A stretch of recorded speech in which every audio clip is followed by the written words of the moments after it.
Hey everybody, it's your pal Terenzu here with another quick opinion piece coming straight to you this October 26th.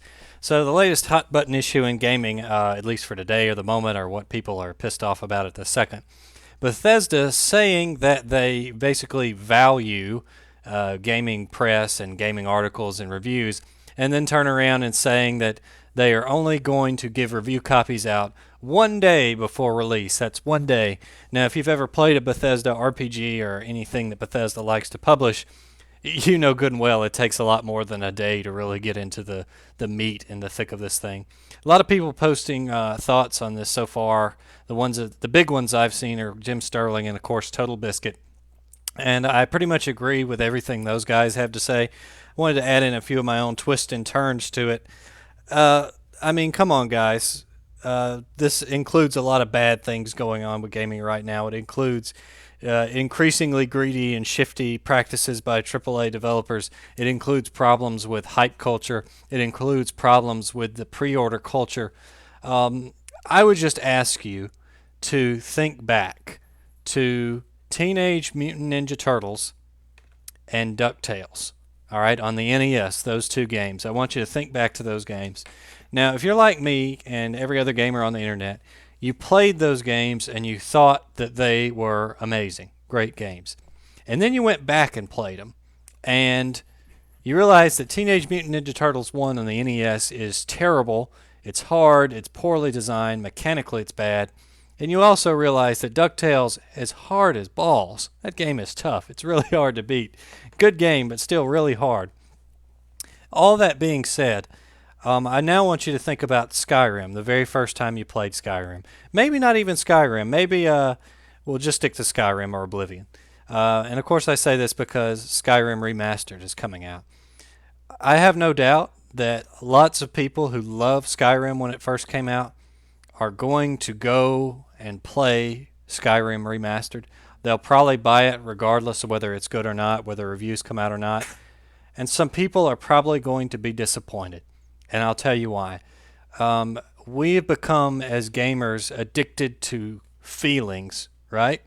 And this whole thing, and I promise I'm going to loop this back around to Bethesda in a second, but we become too addicted to feelings in gaming. The whole Skyrim Remastered thing, when you go to play it, you're expecting it to feel like that first time you set out into Helgen and Skyrim, but it just can't.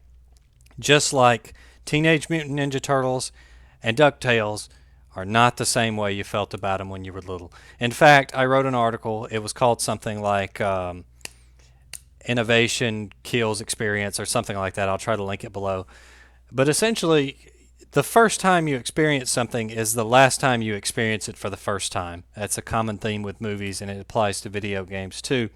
And what's going on when we allow these practices to happen by keep pre-ordering and keep buying it and keep accepting that, oh, it's okay, they have our best interest at heart. No, they don't.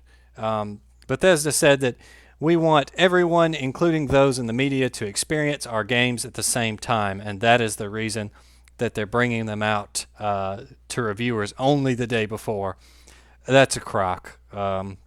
It's a very, very calculated PR answer. But the real thing is they want to maximize the amount of time that should they have a bad game, a stinker, they want to maximize the amount of sales before the opening salvo from the gaming press goes off. That's all that is. Don't fall for this. Back to feelings and hooked on feelings. You're only going to play something and it be amazing once. Childhood games, or even Skyrim, which amazed you back then, it's not going to have that same feeling. I'm not saying you shouldn't go out and buy Skyrim Remastered, but I'm saying you ought to take a long, hard look at what you expect to get out of it. If you're buying a feeling, you're not going to get that. Same thing with pre-orders. We try to... I don't... Like, my thing with pre-orders is if you go to GameStop and you plop down $5 to get like a bonus keychain or some DLC that's free if you pre-order, I don't really so much have a problem with that because GameStop only asks you for $5 up front, and that goes towards the final purchase price. What I don't like about pre-orders is if, say, they announce that, I don't know, No Woman's Ground is coming out in 2018, and you can pre-order now and get XYZ on Steam, and so you have to go and drop $60, for something that may get canceled, may not even come out, may be radically different when it comes out. You know, why would you do this? You wouldn't buy a car that you might get in 2 years. So why are you paying up front for some DLC that probably won't be worth it for a game you're going to forget about after you milk all the fun and enjoyment out of it anyway? Because it's not going to have that feeling of a game you went back to, if I had to guess, because very few games.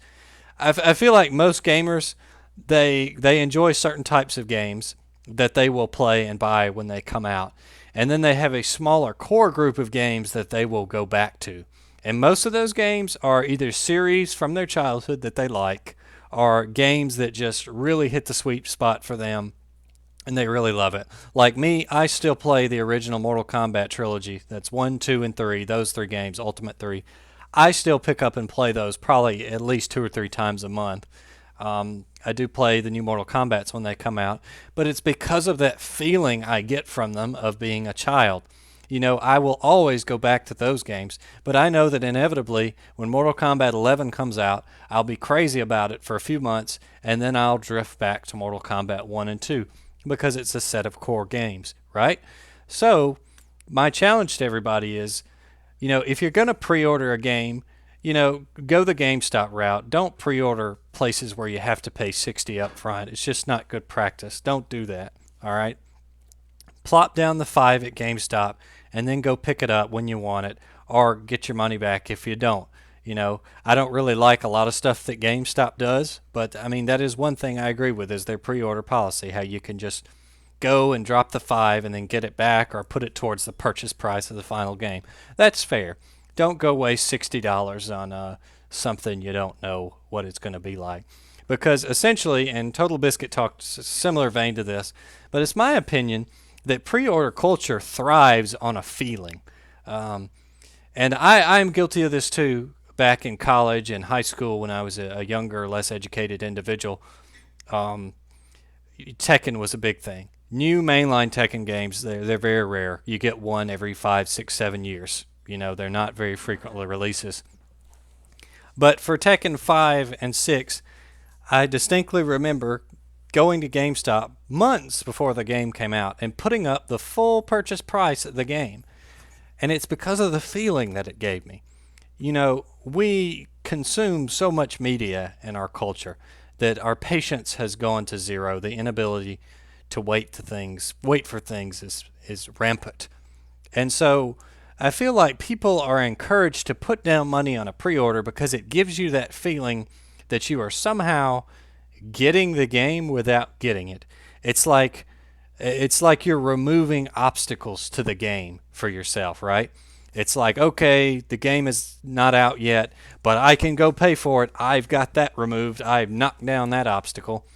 But in reality, you could have just walked in there and paid for it the day of, and nothing would change. And most of the DLC is negligible. Now, I have nothing against you if you want to pre-order full $60. It's your money and your idea, but I'm telling you, you're buying a feeling. And if you're a human, as I assume you are, but on the internet no one knows you're a dog, feelings will fade. They will pass. You just better be darn sure that the feeling you're buying is one that will last. Lots of games we go back to. I always go back to the Skyrim and the early Mortal Kombats, and I always go back to the Castlevania 2 Belmont's Revenge on Game Boy. You're not telling me anything. I love Castlevania 64. Most people hate that game. I think it's awesome, partly because I played it as a kid, and it's a game I always go back to. I was first in line to buy Lords of Shadow 1 and 2. When's the last time I played those? I actually don't have my copy of Lords of Shadow 1 anymore. I left it in the back of a lease car after I turned it in, and never saw that again. I imagine some guy at the leasing agency had a great day. But and I wasn't worried when I lost it because that game no longer gave me a feeling. It no longer made me think of the things of old. Now, are there new games that come out that will capture your attention such that you will love them and go back to them for years to come? Yeah, absolutely. I think so. Bloodborne is one for me. I still pick that game up from time to time and play it just because I love it. It's a great game. It has a great aura about it. It's very fun to play. So I'd love to go back to that. But those games are going to be far and few in between. So you would be better off, I think, either putting down the 5 to get the bonus if there is one and take it back if not, rather than plopping your $60 down on something you don't know. I'm sorry this turned into a little bit of a tirade against pre-ordering, but yes, rah rah rah at Bethesda, give the governor harumph, uh, bad policy, anti-gamer, anti-consumer, as Total Biscuit would say, and as a well-informed gamer, I see through their PR company talk, and you can too, my friend. Don't let Bethesda try to sell you a feeling. Don't let them uh, tell you one thing to make you feel a certain way about everyone in the media experiencing our games at the same time. Hogwash, hogwash. Total Biscuit pretty much already covered all this, so I don't have to go into it. But they're basically selling you the feeling of, nobody is in the exclusive club. Why does the media get the game before I do? Don't let them sell you that. Don't let them shortchange you. Just go watch his video, pretty much.